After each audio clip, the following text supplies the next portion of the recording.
El principio de reciprocidad. ¿Por qué dar primero es la estrategia de influencia más poderosa documentada en la psicología social? Si un extraño te da una Coca-Cola antes de pedirte que compres sus boletos de rifa, compras el doble. No porque la Coca-Cola valga lo mismo que los boletos. No porque ese extraño te caiga especialmente bien. No porque quieras ayudarlo. Sino porque el cerebro humano tiene un mecanismo específico que crea deuda social cuando recibe algo. Y ese mecanismo necesita liquidar esa deuda independientemente de si quieres hacerlo o no. Robert Cialdini documentó ese experimento en su libro Influencia, publicado en 1984. Y desde entonces ha sido replicado en docenas de culturas, contextos y condiciones con el mismo resultado. La reciprocidad no es una norma cultural que algunas personas tienen más que otras. Es un mecanismo neurológico universal que opera en todos los seres humanos con la misma consistencia que el hambre o el sueño. La diferencia entre quien lo conoce y quien no lo conoce es exactamente la diferencia entre quien tiene control sobre ese mecanismo cuando otros lo usan y quien está sujeto a él sin saberlo. Bienvenido a Mente Estratégica, el canal donde analizamos los mecanismos psicológicos reales que operan en cada interacción para que puedas usarlos con conciencia y protegerte de ellos cuando otros los usan sobre ti. Hoy vamos a analizar el principio de reciprocidad completo. El mecanismo neurológico exacto que produce el efecto. Las 3 aplicaciones documentadas que van desde las ventas hasta la negociación y el liderazgo. Y la revelación más perturbadora de todos los estudios de Cialdini sobre cuándo el principio opera con mayor fuerza, que no es cuando el regalo es más grande, sino cuando cumple una condición específica que la mayoría de las personas nunca consideraría. Quédate hasta el final porque esa condición específica es la parte de esta historia que más cambia la comprensión de cómo funciona la reciprocidad en la práctica y cómo protegerte cuando alguien la usa de forma no genuina sobre ti. Para entender el principio necesitas entender por qué existe en el cerebro humano. ¿Por qué el cerebro tiene este mecanismo? La reciprocidad no es un valor cultural aprendido.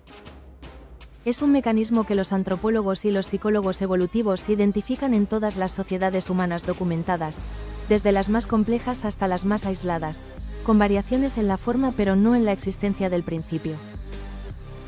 La razón evolutiva es específica. Los grupos humanos primitivos que tenían un mecanismo de reciprocidad podían establecer intercambios de recursos a lo largo del tiempo. Yo tengo carne hoy y tú tienes fruta mañana. Si compartimos con la expectativa de que el intercambio se equilibrará en el tiempo, ambos sobrevivimos mejor que si actuamos solo en función de lo que tenemos en este momento. El mecanismo que garantizaba que esos intercambios se cumplieran era exactamente la incomodidad psicológica de la deuda social no pagada. Si alguien te daba y tú no devolvías, la deuda persistía como una señal de malestar hasta que se resolvía. Ese mecanismo funcionó extraordinariamente bien para la supervivencia de la especie. Y hoy sigue activándose con la misma intensidad ante situaciones que objetivamente no tienen las mismas consecuencias que tenían en el contexto donde se desarrolló.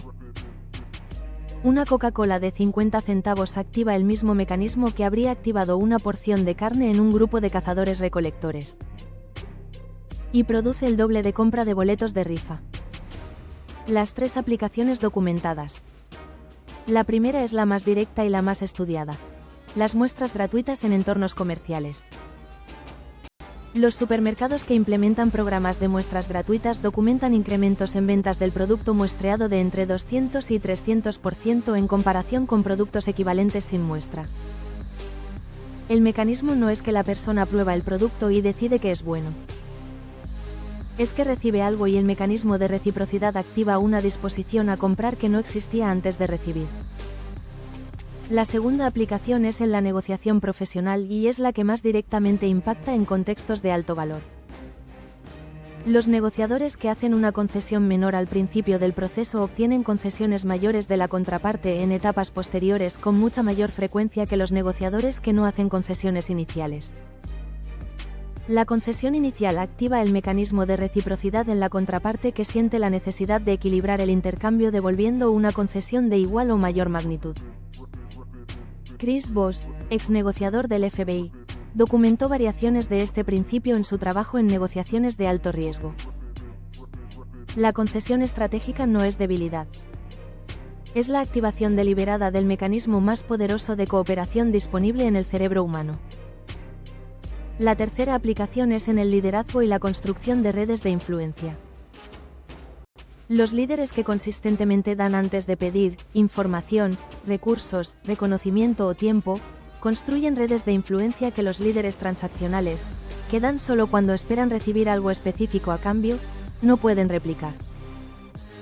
Porque la deuda social acumulada en una red donde alguien da consistentemente sin pedir produce una disposición colectiva a apoyar y ayudar que ningún recurso monetario puede comprar directamente. La revelación que cambia la perspectiva completa. Cialdini documentó en estudios posteriores al libro de 1984 una condición que amplifica el principio de reciprocidad de forma que contradice lo que la mayoría de las personas esperaría. La regla de reciprocidad opera con mayor fuerza no cuando el regalo inicial es más grande, sino cuando es no solicitado e inesperado. Los miembros de la organización Hare Krishna que daban flores a los pasajeros en los aeropuertos estadounidenses en los años 70 antes de solicitar donaciones recaudaban significativamente más dinero que los que simplemente pedían donaciones sin dar nada. Y el dato más perturbador es que muchos pasajeros que recibían la flor la devolvían inmediatamente después de dar el dinero, demostrando que no querían la flor y que la deuda social que activó la donación no tenía ninguna relación con el valor percibido del regalo. Lo que activaba el mecanismo no era que la flor fuera valiosa. Era que era no solicitada e inesperada. El cerebro registra cualquier beneficio recibido como deuda social, independientemente de si queríamos ese beneficio. Si este mensaje te tocó, suscríbete. No por mí, sino por ti. Porque si esto te resonó es porque hay algo en ti que entiende que el conocimiento de cómo funcionan los mecanismos de influencia no te convierte en un manipulador. Te convierte en alguien que puede elegir conscientemente cuándo dar, por qué dar y cómo protegerse cuando alguien usa esos mecanismos sin tu conocimiento. La reciprocidad no es un truco de vendedores. Es el mecanismo más antiguo de cooperación humana. Y quien lo conoce tiene una ventaja en cada negociación, en cada relación y en cada contexto donde la influencia determina los resultados. La pregunta que más vale la pena que sostengas después de este vídeo es esta. En las últimas semanas, ¿cuántas veces alguien te dio algo inesperado antes de pedirte algo? ¿Y cuántas de esas veces tu respuesta a la petición fue más generosa de lo que habría sido sin el regalo previo? Y si quieres continuar explorando los mecanismos psicológicos que operan en cada interacción, el próximo vídeo analiza el efecto Spotlight y por qué sobreestimamos la atención que los demás nos prestan exactamente al doble de lo que es real, y cómo ese error produce decisiones sociales peores en situaciones que importan. Nos vemos en el próximo mecanismo. Porque quien entiende la reciprocidad no solo puede activarla, puede reconocer cuándo se la están activando a él y decidir si quiere responder a la deuda o dejarla sin pagar.